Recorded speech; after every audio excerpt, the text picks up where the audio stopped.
তিনি একজন ডাক্তার ছিলেন। তিনি বিডিআর হাসপাতালে কর্মরত ছিলেন। তিনি সেকেন্ড ইন কমান্ড ছিলেন তখন। ঘটনার দিন ওনার দরবার হলে যাওয়ারও কথা ছিল না। ডিজি আঙ্কেলের সাথে ওনার খুব ভালো সম্পর্ক ছিল। যার যাওয়ার কথা ছিল তাকে উনি রিকোয়েস্ট করে বলেছিলেন যে তুমি এরপরে আরো অনেক দরবার পাবে। আমি ডিজির সাথে এতদিন চাকরি করেছি, আমি ওনার লাস্ট দরবারটায় আমি যাই।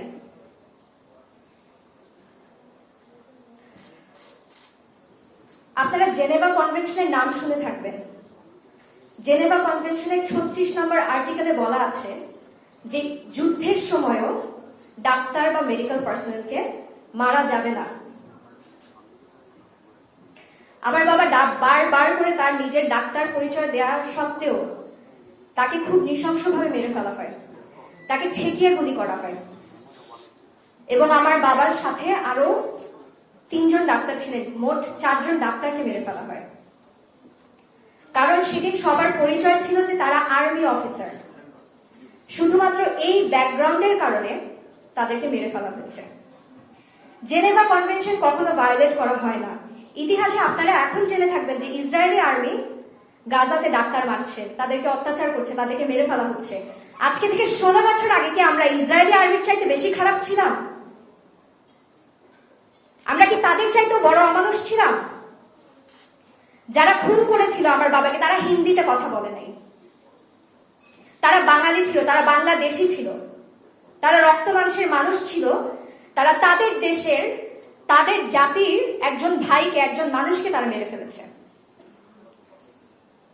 আমরা এই কয়দিন অনেকদিন ধরে আমরা কথা বলে যাচ্ছি এবং আমরা আমাদের বুকে অনেক ভয় নিয়ে আমরা কথা বলে থাকি, কারণ আমাদের ভয়ের চাইতে আমাদের কষ্টটা অনেক বেশি।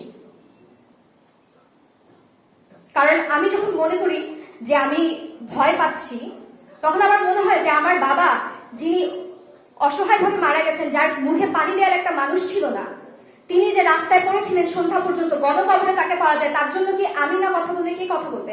আজকে এটার জন্য আমার সিকিউরিটি হ্যাম্পার্ড হতেই পারে। কিন্তু আমরা কেউ বসে থাকতে পারি না। বাসায় আমরা সবাই কথা বলছি এবং আমাদের ভয়টা আরো বেশি কেন জানেন? আপনাদের এখানে আপনারা কয়জন আছেন যাদেরকে বাসা থেকে টেনে হেঁচড়ে এক কাপড়ে বের করে আনা হয়েছে? আমাদেরকে হয়েছে। আমরা বেয়োনেটের খোঁচা খেয়েছি। আপনারা বারবার করে নৃশংস হত্যাকাণ্ড পেপার পত্রিকায় এই কথাটা পড়তে পড়তে আমাদের ডিসেন্সিটাইজেশন হয়ে যায়। আমরা এই কথাগুলো শুনে শুনে আমরা খুব অভ্যস্ত। নৃশংস হত্যাকাণ্ড, 24 সেনা অফিসার। আমরা কি আসলে অনুধাবন করতে পারি এই কথাগুলো? আমরা কি আসলে নিজেরা বুঝতে পারি যে নৃশংস হত্যাকাণ্ড বলতে কি বোঝায়? কতখানি বর্বরতা হলে আসলে সেটা নৃশংস হয়? আমরা শহীদ পরিবাররা যখন কথা বলি, আমাদের কথাগুলো সম্প্রচার করা হয় নাই গত 16 বছর ধরে, এখন হচ্ছে।